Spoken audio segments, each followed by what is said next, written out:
Hey everybody, Jang here with a look at a Bloks Assassin's Creed set. This is Gunboat Takeover. Officially comes with 580 pieces. There are a couple of things that are especially noteworthy about this set right off the bat to me. First of all, its size. Its size is pretty respectable. I think that the finished model might even look a little bit larger than I expected it to, based on the size of the box. So that's just a good feeling, you know, to be able to get something that, you know, you get a box that's this big. Sometimes you build something that's this big and that just doesn't feel very good. But this is pretty satisfying, looks pretty good. The other major thing is that this doesn't come directly from any of the games as far as I can tell. Obviously this is going to be based on Assassin's Creed Black Flag, but this is a rather small boat within that universe. It's a gaff-rigged sloop, single mast here,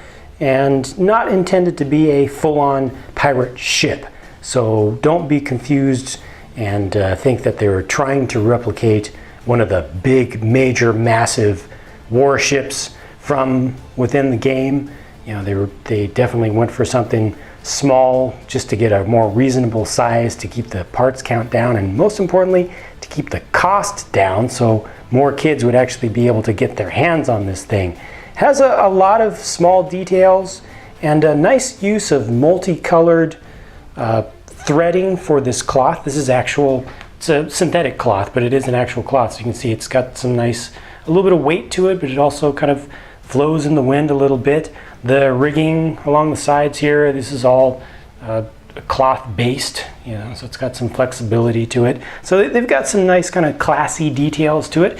And up on the top, you get the flag with the Spanish Navy style, and you can actually take over the boat and swap it out to the black flag with the Assassin's logo on it.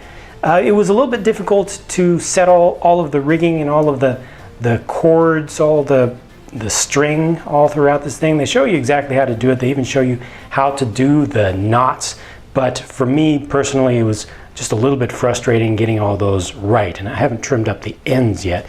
The end result is good, but just getting everything to have the right amount of tension so that the sails aren't luffed up too much, they don't crinkle up, and you know, everything just fits together just right. It takes a little bit of time. There aren't too many very descript deck details. This wheel is very nicely molded, though it's got a little bit of flashing around the edges of it. For scale, you are able to fit a number of figures onto the deck, so there's plenty of room to place all of the figures from this set for sure just onto the deck, and you can certainly add even more. So even though it is a small ship, they do give you some room, and they try to help you to move things around. So up here on the rigging, you could just kind of hook a hand around here and, you know, your figure will just stay right there. But if you don't want to be that loose with it, they've got these little holds so you can really grab on, and then that's going to give you options to do a little bit of better posing. And I'll show you these figures up more closely. They do use the highly articulated system, so you can really get some interesting poses on and around the ship. Up at the bow of the boat, on either side, you get this gold piece right here, which is supposed to be a cannon. And I'm not a fan of that at all. The way that it's pinched in here, it also tapers a little bit from the front to the back, even when you look at it from the top. So not a very convincing looking gun. That wasn't very satisfying to me. So you've got one on either side, nicely angled, and you can adjust the angles of those so you can make them turn off and actually face a little bit towards the rear as well. So that's a good function, but I don't think they look that great. However, you have a more portable cannon up here that gets mounted on right near the railing, on the railing near the transom, and this is much better looking. It's actually built up from multiple pieces, and you could swap that from side to side, and I think that looks much better, and it's appropriate for the size of a small portable or mobile cannon unit that would actually be used for small engagements. I also really like these lamps back here. 3 pieces each, just the bar and then the yellow piece and kind of the hood on top. Just a very classy looking thing. And also when you look down here, you get a rudder, which is actually built up, and that's able to be turned from side to side, though there are no linkages with it or anything. The boat does not float, if I haven't mentioned that already, so don't expect to put this into a bathtub. They do say that right on the box. It's interesting that construction involves a lot of small little pieces, so the building process is actually fairly involved. It takes a good amount of time, but the main hull of the ship is just 5 pieces, 5 very large, very specialized, pre-made kind of sections, modules to the thing. 4 main ones down for most of the bulk of it, and then 1 forming the deck, the bow deck. But again, there's just so many pieces involved in building this set that I still felt like it was a good building experience.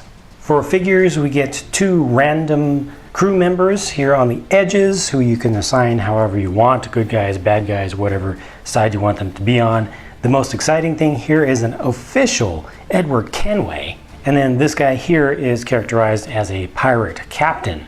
They were all built up based on the same general design. The main parts, the main body parts are the same between these, but they change out the accessories and the colors and things, and it's good that you are able to change things out because you can customize. I'll show you a handful of just small extra accessories that are included here, but the most important one that I really appreciate that they did include here, which they really need to do anytime they include an official assassin character, is they included hair for Edward. So you can put that on, and there's that.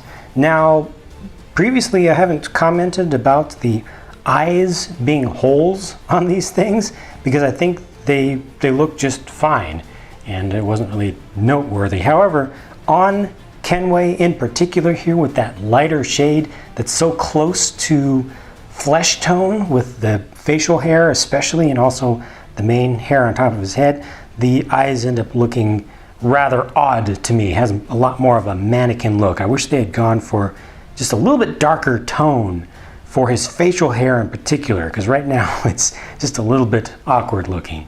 Other than that, got a nice little selection of weapons here. Would have been nice to get 1 more flintlock pistol, because Kenway has been known to use the flintlocks quite a bit, but you get just 1 included here. 2 hidden blades are included, which are removable. You get a bunch of cutlasses or sabers. They're kind of long for cutlasses for Navy use, but however you want to characterize that, you see what they are. And they include 2 extras of the swords, in silver color this time rather than the dark gunmetal gray color. And they also have this additional sash that can be used with any of the figures. It's translucent. It's not the same red as Kenway has on. It's actually almost a magenta color. It has just a little bit of blue in there, and they include this as an extra. So that concludes my look at this set. You know, it would have been great if they had made a much larger ship with multiple masts or something taken directly out of the game, a little bit more recognizable, but they kept the cost down significantly by doing it this way, and I think it worked out pretty well. You know, this is of a good size. It has enough playability. There's enough deck space on there for the figures included, plus some extras. They can move around, and frankly, even as a display model, this thing does look really good. Actually, it looks much better than I expected it to. So those are my thoughts. Please feel free to share your thoughts down in the comments section, and I'm gonna go build some more stuff so I can bring you even more videos. Thanks for watching. Talk to you soon.